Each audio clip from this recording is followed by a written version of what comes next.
Hello and welcome everybody, and thank you guys for joining into the next beginner's guide on Shadow Arena. My name is Wilkie, and today, or this video's topic, is going to be about PvE. More importantly, mob types, mob species, and the items they can drop.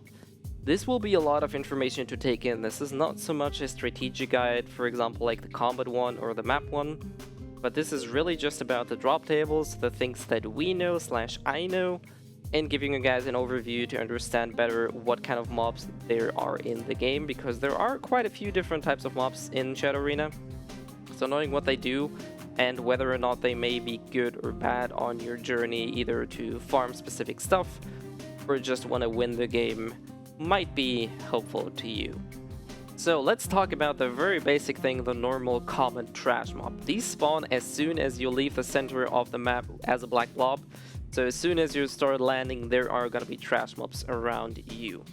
They give you XP on kill, just like any other mob, so it's like a very straightforward RPG mechanic here. Killing them grants you XP, and one item per kill.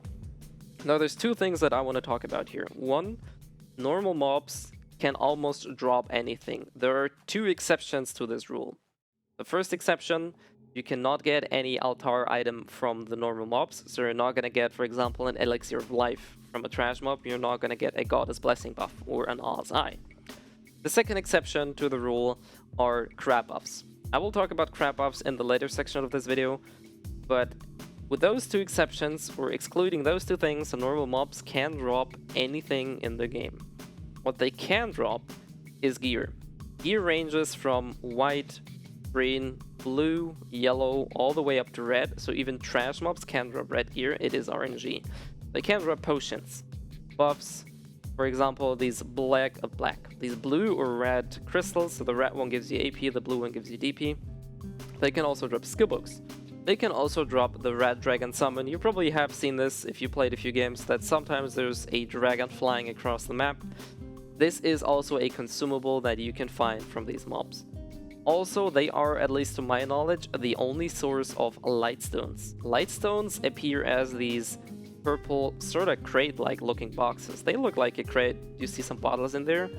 Those lightstones do increase either the amount of points you get or flat out increase the points in each match. So these are the only way to further boost your stats besides ranking and killing. And to my knowledge, only normal mobs can drop them. There is a little bit of an incremental upgrade, despite kind of being sort of useless in late game. Depending on what phase you are in the game, so starting from the first wall after the grace period, you will have yellow mobs appearing. The only difference right now is that yellow mobs only drop green gear or higher. So for example, when a normal trash mob can even drop white pieces of equipment, the yellow ones only drop green or higher. And later on in the game, you're also going to encounter red mobs. This one's a little bit tricky because not all red mobs follow this rule. I'm not sure if this is a bug or intentional. Some red mobs still drop green pieces.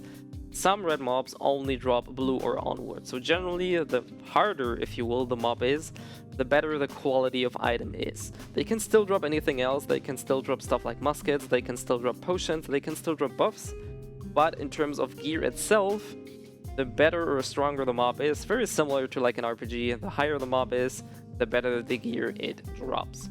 The last thing I want to put into this standard section are treasure chests. There are three types of chests. These little stone-like looking ones, if you will. They have pretty much the same drop table as normal mobs. I'm not sure if you can get light stones from them, but I don't really destroy a whole lot of them because I don't PvE that much. But I assume they have the same drop rate as standard mobs. You have these little, I'd like to call them ornamental chests. They pretty much have the same drop table as the normal ones. And you have these little silver chests. They drop silver. Very straightforward.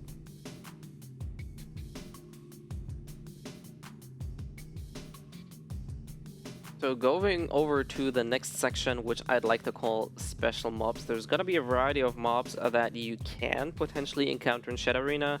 Some may be more familiar, some might be very, very unfamiliar for you because they don't really appear everywhere on the map, and you may or may not have to take a detour to see some of those. The first mob I want to talk about is the elite mob. Characteristic for a very huge frame and the purple glow crystal, whatever the hell that is in this thing. Very, very good, especially early on, because they will at least drop a blue piece of equipment, so killing one of those will grant you one blue item. Might be anything, might also be yellow or red, so it's not locked into blue, but it just has the minimum quality of items to blue. They aren't really tough to crack, they do have a lot of HP, but they aren't really a threat, so you probably just have to get some backtacks going, and they will fall easily. Shadow Knights. They are a very good source of skill points. They don't always drop a skill book, sometimes they do drop that on top.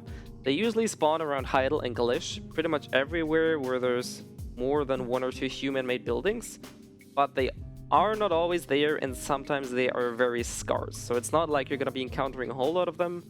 Generally though, if you see them and you have some need for skill XP, I highly suggest killing them. They aren't really hard to deal with, they're better or harder to kill than normal mobs, but they pose no threat either. The next thing is the Goblin Thief or the Goblin Thieves. Pretty sure you encountered those. They're very straightforward, they drop silver. What I recommend is if you're farming silver, then try to push them into a wall or hit them from the opposite direction, so when they start running away, they run into a fence, a wall or something, so you don't have to chase them all the way. They do have a bit of HP, so they can be a pain to crack, but they pose no threat as they are pretty much harmless. They don't fight back, they just run. The last thing in this category is the Runes Golem. Insanely useful mob. I think a lot of people underestimate how useful these Runes Golem are now that they are buffed. What they did buff is, though, increase the duration from the buff you get from the Runes Golem from 30 seconds to 60 seconds. Killing those spawns multiple minor versions, and then again minor versions, essentially like a classroom mine, if you will, so just defeating the big ones spawns two smaller ones, etc. And defeating those will grant you a buff that increases your skill XP by 300%. This is huge, especially early in the game. If you manage to get one of those buffs going and end up in a fight, maybe with a Spectre or even another player, and get out victorious with a kill, you will be rewarded with a lot of skill XP. Super, super good. And now that the buff lasts 60 seconds, it's much more feasible. Before that, it only lasted 30 seconds, so now they are definitely very worthy to pick. Even late game, if you don't have all the skills maxed, if you see one of those, I would highly suggest killing them, at least to this stage, so you get the buff. Alright, this is all for the special section of the game. I do want to talk about the Stoneback Crabs in their own separate section, because there's a little bit more to it. Let's talk a little bit about the Stoneback Crabs. First off, a few general details. There are three types of Stoneback Crabs: the Demi River Stoneback Crab, the Mountain Stoneback Crab, and the Steppe Stoneback Crab. They all have separate spawn location, meaning you won't find the river crab where the mountain crab spawns and vice versa. So whenever you're in a specific location where one of them can spawn, you will always be guaranteed to find that specific one, if it is there. To my knowledge, and my testing so far has yielded the results that each crab has only one appearance per match. So there's one river crab, one stoneback crab, one mountain crab, and one steppe crab. Not sure if there's more, maybe I haven't been lucky enough, but generally you can only find up to 3 per match, meaning one of each type. They do give you different effects depending on the type of crab that is. And last but not least, I think, I have not been able to verify this one because it's incredibly hard to do though, I think the crabs don't instantly appear at the start. Sometimes they appear up to 2 minutes later, meaning that if you have checked a place where they could potentially spawn, it may very well be that it hasn't appeared yet. To my knowledge, it's literally the 2-minute mark when the first Shadow Lord is announced. I have yet to see if I can get footage of it actually spawning right in my face. This is the stuff that I figured out so far that I got from the testing. Let's talk about the types of Stoneback Crabs themselves. The Demi River Stoneback Crab, killing that one grants you 30% stamina for 7 minutes. This is probably the easiest one to spot because it runs around naturally, so it's not specific to a location, it's not located somewhere hidden there. It just runs around the river either from left to right or from right to left. So it's clearly visible, especially because of the brown color it kind of shines out in the water. Attacking it will have the crab run away in whatever direction it's facing. It can be a little bit tedious to kill. Not really that hard, just keep on repeating back attacks and you will be able to kill it fairly easily. Very, very good on Podal because he has a very stamina hungry kit. Still very useful in any other hero likewise because you can sprint essentially 30% longer. Very, very good. The Mountain Stoneback Crab.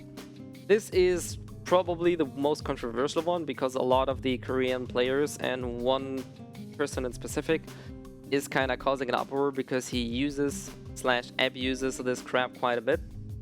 Killing this one gives you a buff that will protect you from the Hungry Black Spirit, meaning you can reside within the fog zone and not be attacked. You will still take the small ticks of damage, so your health will slowly deteriorate, but you will not be attacked by the Black Spirit unlike anybody else. Especially paired with Goyen's Kid, where he can recover HP just by hitting mobs. It's very, very painful for some people to either chase him because they either don't show up at all or just lurk around and try to bait people in. On a personal note, I don't like this crap all that much because I play Shadow Arena to have some PvP. I PvE a little bit at the start and then I usually try to get fights or pick fights. But I understand that some people may try to use this crap to get a better placement because they can more or less safely reside within the area, hunt around Shadow Lords and get altars other people wouldn't be able to get to because they don't have enough potions or would take a lot of HP in the process. Although I don't think it's gonna be such a big deal, it can potentially be a strategic advantage if you start learning where it spawns and how it's used. The last one is the Step Stoneback Crab. This one gives you a whooping ass 700 AP against monsters. If you get this buff, you will almost one-shot every mob, especially the trash mobs, and even Shadow Lords will fall easily. Other than that, I think it's more of a gimmick, to be honest, because most mobs do die fairly quickly anyway, but this can be useful, especially if you get lucky and have a spawn of the crab and then a Shadow Lord nearby.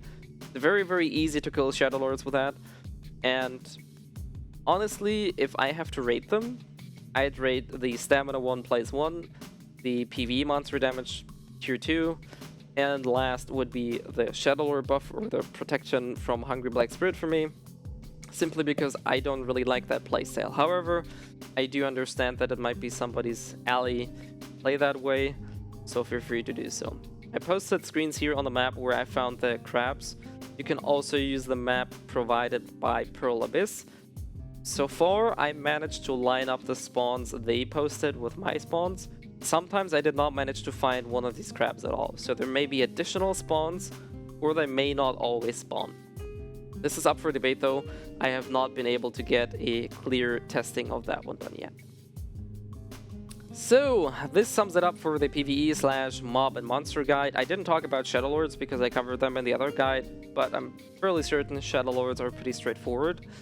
As usual, if there's anything unclear, anything I may have caused confusion with, feel free to let me know in the comment section below or on any other social media of your choice.